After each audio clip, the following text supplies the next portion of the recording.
اگلا سوال ساتھی نے ایک دو پوسٹیں بھیجی ہے جس میں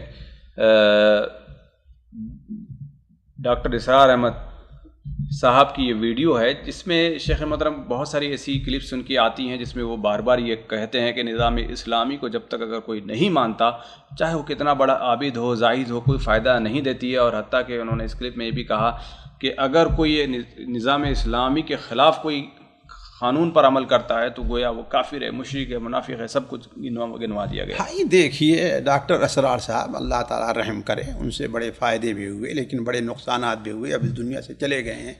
اللہ تعالیٰ سے میں تو یہی کہوں گا اللہ تعالیٰ ان کی غلطیوں لغزشوں سے درگزر فرمائے، ورنہ ان کے بارے میں کیا کہہ سکتا ہوں۔ مولانا عبدالغفار حسن رحمانی رحمہ اللہ نے ایک بار کہا تھا کہ اس جاہل کو ساحری خوب آتی ہے۔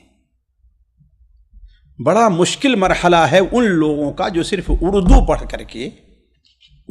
کر کے قرآن اور حدیث کو سیکھتے ہیں، اگرچہ بعد میں عربی سمجھنے کے لیے انہوں نے کچھ کوشش کی، لیکن کیا ہے وہ اصل اہل علم سے بالکل کٹ کر کے رہتے ہیں، اس لیے ان لوگوں سے اس قسم کی بڑی بھیانک غلطیاں ہوا کرتی ہیں۔ اب میں ابھی ان کے دوسرے عقائد پر نہیں جاتا جو ان کا وحدت الوجود کا اور دوسری جو چیز رہی واللہ عالم، لیکن انہی دو کلپ ایک کلپ ہم نے سنا تو مثال کہتے ہیں ویل للعرب، یعنی عرب کا معاملہ بالکل ان سے فارغ ہے، ان سے کسی خیر کی امید نہیں ہے۔ نعوذ باللہ من ذالک۔ اولا وہ حدیث جو صحیح بخاری وغیرہ میں ہے حضرت زینب بنت جحش کی کہ ویل للعرب من شر قد اقترب، اس کا معنی کیا ہے؟ آپ اس کی مثال ہے کہ آپ نے صرف اتنا لے کہ لا تقربوا الصلاۃ، نماز کے قریب نہ جاؤ، فویل للمصلین، اس کے آگے نہ پڑھو الذین هم عن صلاتهم ساہون، نہ جاؤ۔ اصل پوری حدیث پڑھیے تو آپ کو اندازہ لگے گا کہ اللہ کے رسول صلی اللہ علیہ وسلم بیان فرمایا ویل للعرب من شر قد اقترب فتح اليوم من ردم یاجوج وماجوج مثل هذه۔ تو گویا آپ صلی اللہ علیہ وسلم عرب کو اس شر سے ڈرا رہے ہیں جو یاجوج اور ماجوج کی طرف سے اٹھے گا، نہ کہ عام چیزیں۔ یعنی اس حدیث کو آپ اس معنی میں لیجئے ویل للعرب من شر قد اقترب فتح اليوم من ردم یاجوج وماجوج مثل هذه، اس کا معنی کیا ہے؟ نعوذ باللہ من ذالک، عرب میں کوئی خیر نہیں ہے؟ کہاں ہے حضرت ان حدیثوں سے جس میں صحیح بخاری میں حضرت ابو ہریرہ کی روایت ہے کہ ایمان قریب ہے کہ سمٹ کر کے مدینہ منورہ میں رہ جائے، جس طریقے سے سانپ اپنی دور جاتا ہے لیکن آخر میں کہا اپنی سوراخ کے اندر، تو اہل مدینہ عرب نہیں۔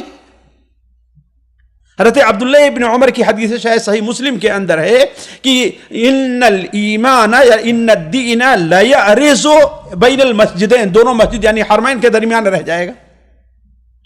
اللہ کے بندے، اس دنیا کا سب سے بڑا مجدد جو آئے گا وہ کہاں ہوگا؟ پاکستانی ہوگا، ان کی تنظیم اسلامی سے تعلق رکھتا ہوگا، نعوذ باللہ من ذالک۔ وہ بھی تو مدینہ منورہ یعنی عربی کا ہوگا نا۔ تو یہ لوگ کیا ہے، حدیث اور قرآن کو اپنے منہج سے سمجھنا چاہتے ہیں۔ سلف نے کیسے سمجھا ہے؟ ہم یہ مانتے ہیں قرآن مجید میں اللہ نے صراحت ارشاد فرمایا ہے وَمَن لَّمْ يَحْكُم بِمَا أَنزَلَ اللَّهُ فَأُولَٰئِكَ هُمُ الْكَافِرُونَ وَمَن لَّمْ يَحْكُم بِمَا أَنزَلَ فَأُولَٰئِكَ هُمُ الْفَاسِقُونَ وَهُمُ الظَّالِمُونَ، وہ کافر ہیں، فاسق ہیں، ظالم ہیں۔ لیکن کیا ہر ایک کے اوپر یہ حکم لگ جائے گا یا اس کے کچھ شرائط ہیں حکم لگنے کے؟ کسی کے اوپر ایسا حکم لگا دینا نعوذ باللہ من ذالک، یہ بہت بڑی چیز ہے نا۔ یہی تو تکفیری جو تھے ان کا یہی منہج رہا ہے نا کہ یہ چونکہ حاکم قرآن کے خلاف فیصلہ کر رہا ہے لہذا یہ کافر ہو گیا، اور جب کافر ہو گیا تو جو عالم اس کو کافر نہ کہے وہ بھی کافر ہو گیا، نعوذ باللہ من ذالک، سارے لوگوں کو کافر کہہ دیا۔ آخر تکفیر کا فتنہ ایسے ہی تو اٹھا ہے نا۔ تو یہ لوگ، میں یہ نہیں کہتا ان میں کوئی خیر نہیں ہے، لیکن ایسی باتیں جو ان کے مستوی سے بہت اوپر کی رہتی ہیں، اس قرآن کو حدیث کو سمجھتے نہیں، قرآن کو سمجھتے نہیں ہیں۔ اور یہ ہے کہ اس حکم کے، آپ جانتے ہیں کوئی بھی حکم ہو اس نافذ ہونے کچھ شرائط ہوا کرتے ہیں، نافذ ہونے کے کچھ شرائط ہوا کرتے ہیں۔ جس طریقے سے خارجیوں کی اصل مشکل کیا تھی؟ حضرت علی کو کافر کیا، آپ سوچ سکتے ہیں۔ حضرت عبداللہ ابن عباس کو ان لوگوں نے کافر کہا، صحابہ کرام کو ان کی بیوی حاملہ ہے اس کو ذبح کیا، نعوذ باللہ من ذالک۔ ذرا سوچیے حالانکہ ان سے زیادہ عربی سمجھنے والے تھے، ان سے زیادہ عربی سمجھنے والے تھے، قرآن حدیث پڑھنے والے تھے، لیکن کیوں؟ ان لوگوں نے اپنی سمجھ کو صحابہ کرام کے سمجھ کے تابع نہیں کیا ہے۔ اپنی ایک چیز سمجھ لیے، ہاں بھائی ٹھیک ہے، ورنہ حضرت علی رضی اللہ تعالیٰ نے کہا کیوں؟ اس لیے کہ ان الحکم الا حکم، اللہ کا ہونا چاہیے، اور انہوں نے ابو موسیٰ عشری عمرو بن عاص کو حکم بنا لیا کہ ہاں بھائی جاؤ فیصلہ کرو، نعوذ باللہ من ذلک۔ تو یہ لوگ جذباتی ہوتے ہیں، اللہ ایک کھلا ذہن دیتا ہے۔ آج ہم دیکھیں ہمارا ہندوستان، پاکستان، ساری دنیا کے لوگ، بہت سے ہماری امت ایسے لوگوں سے مصیبت اور فتنے کے اندر مبتلا ہے، ایسی ان لوگوں سے ظاہر میں بھی آپ بھی ہیں، لیکن ایسا ہوتا ہے کہ اللہ تعالیٰ کی ایک آزمائش ہوتی ہے، ان کی مدت محدود رہا کرتی ہے۔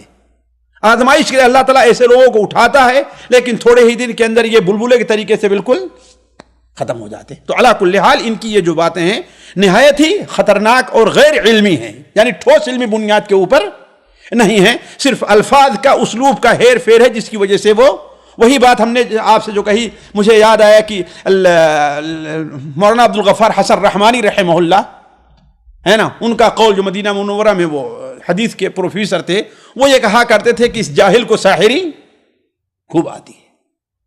جی ایسا بولا جا سکتا ہے شیخ؟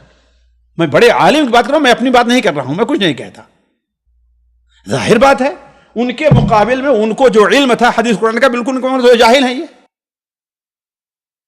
یہ تو وہ ڈاکٹر ہیں، میڈیسن اس میں ڈاکٹری کی ہے، پھر اس کے بعد اپنا مطالعہ جماعت اسلامی میں کچھ دن رہے، ہے کہ نہیں، پھر وہاں سے نکل کر کے اپنی ایک الگ سے شعبہ انہوں نے قائم کیا، ہے کہ نہیں۔ ان کی اگر حقیقت پڑھنا ہے تو بزم ارجمندہ کے اندر مولانا اسحاق بھٹی رحمہ اللہ نے بڑی بہترین بات ان کے بارے میں لکھی، اس کو تفصیل سے پڑھ لیں آپ۔ سامعین اکرام، ہمارے علمی اور عوامی دروس اور سوال و جواب کی مجلسوں سے آپ خود بھی مستفید ہوں اور اپنے دوست و احباب کے ساتھ بھی شیئر کریں۔ عین ممکن ہے کہ آپ کے شیئر سے کسی کی اصلاح اور آپ کے لیے صدقہ جاریہ بن جائے۔ واٹس ایپ پر اسلامک میسج حاصل کرنے کے لیے نمبر نوٹ فرمائیں: یعقوب عزیز 00966 5089 59707۔ واٹس ایپ سوال جو آپ گروپ میں ایڈ ہونے کے لیے نمبر نوٹ فرمائیں: عبدالسلام عمری 00966 502627 نمبر بھیجتے ہوئے نام اور پتہ ضرور لکھیں۔ اسی طرح ہمارے یوٹیوب چینل اسلامی دعویٰ کو ضرور سبسکرائب کریں تاکہ ہماری ہر نئی اور اہم ویڈیو کی اطلاع آپ کو فوری حاصل ہو جائے۔ تمام دروس، مقالات اور سوال و جواب سیریز کے لیے ہماری مشہور ویب سائٹ www.islamidawah.com کا مشاہدہ کرتے رہیں۔ السلام علیکم ورحمۃ اللہ وبرکاتہ۔